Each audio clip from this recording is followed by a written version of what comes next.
असं हे महास्थान त्या काळी पूर्वापरामध्ये बाईचा मुख्य भक्त आहे. त्यात लखुबाईचा, देमाईचा, एकाईचा, नामकुसा, कापूस, बरस नायक, उपांते, विष्णुभट आणि पद्मनाभी तथा मार्कंड अशा प्रकारे संपूर्ण भक्तजनासह परमेश्वर चांदेवला जात असताना शिंदुर्डीचं आलेले आहे. शिंदुर्डी आपण सकाळी आणि दुपारी सकाळी होता चांदेव आणि अमरावती जिल्ह्याच्या आपण ज्ञान ग्रहण केलं, स्वीकार केलेला आहे, ऐकलेला आहे.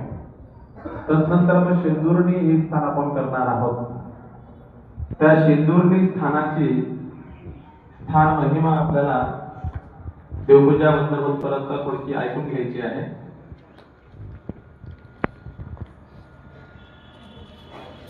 तर शिंदुर्डी हे स्थान बहुतांनी केलेलंच आहे. शिंदुर्डी हे स्थान आपल्याला आज नाही, उद्या नाही, परवा करायचं आहे. तर शिंदुर्डी हे स्थान अवस्थान, महास्थान, अवस्थान म्हणावं त्याला. कारण की सर्वज्ञांच्या काळी 800 वर्षापूर्वी गोपाळाचा देव